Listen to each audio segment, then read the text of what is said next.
It's a pleasant surprise that Lioness Season 2 goes back to Cruz Manuelos, since Cruz's storyline seemed pretty well concluded at the end of the first season. But 500 Children offers a brief explanation of what she's been doing since then, when Jo lets herself into Cruz's apartment and proceeds to comment on her current assignment and promotion to Sergeant First Class. The scene allows audiences to see how Cruz has coped or not with what happened in Season 1, and there's almost a moment of vulnerability when Jo talks to her about belief and how it breaks me too. But what could have been a very human, messy scene is undercut by Jo falling back into the same aggressive patterns with which she talks to just about everyone. The main goal of the binge-worthy TV series is to bring down the Mexican drug gang Los Tigres, which is connected to team member Josefina via her father Pablo. Although their relationship has had a difficult beginning, Jo has been attempting to utilize her as insider information from Episode 2. She is now confronted with a life-changing decision. Jo chose to leave them behind despite the fact that the crew recently found a warehouse smuggling children across the border. In Lioness Season 2, Episode 5, does the crew agree with her choice? Spoilers ahead, be warned. When Team Lioness gets back to Bliss from the warehouse, they are enraged.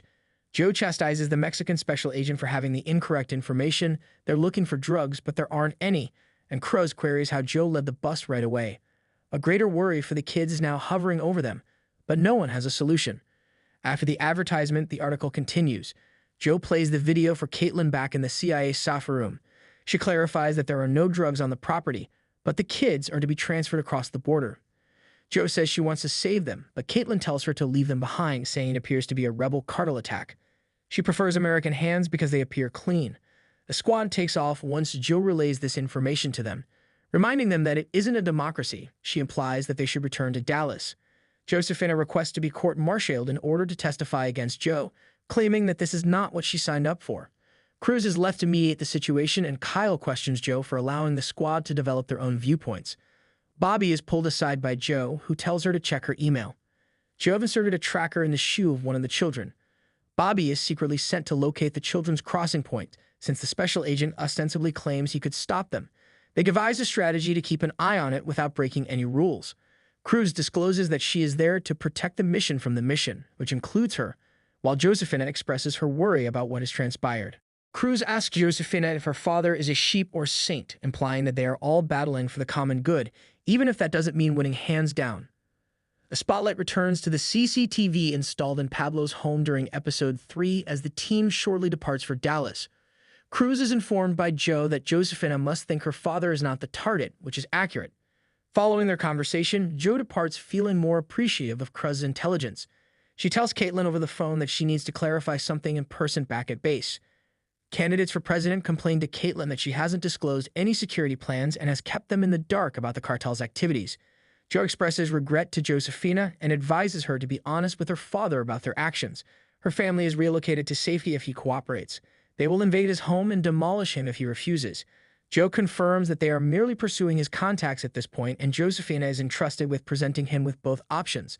Jo remains aboard the plane as the squad disembarks.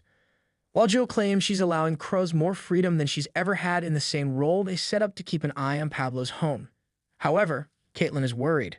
From the plane, Jo calls Neil and tells her that she has a way out so she can spend more time with the family. He and Kate's new boyfriend are going on a double date with the kids. She was struggling to breathe as Cruz and Josefina arrive at her father's house. Cruz threatens to kill them both unless she gets her act together. Jo returns to Bliss, where the other half of the crew is ready to stop the cartel at the border. Josefina tells Cruz that she feels as though she doesn't really know her parents as they enter the house. At the age of 18, she left home, and that was about it. Cruz offers her the motivation she needs by exposing her father's true criminal nature. Josefina tells them the truth as they are seated at the dining room table. Pablo launches into a homophobic tirade about how a new army would be foolish to dishonor a woman. He often brings up a cycle of hopelessness in an attempt to get her to see things against the system. With losses on both sides, Team Lioness, accompanied by more U.S. forces, intercepts the Mexican smugglers at the border. Through a sniper's heat sensor, a man emerges from the crowd as our main character starts to approach the kids and help them get to safety. The entire group is destroyed as he detonates a grenade. The others, including the children, are gone, but the lionesses seem to be uninjured.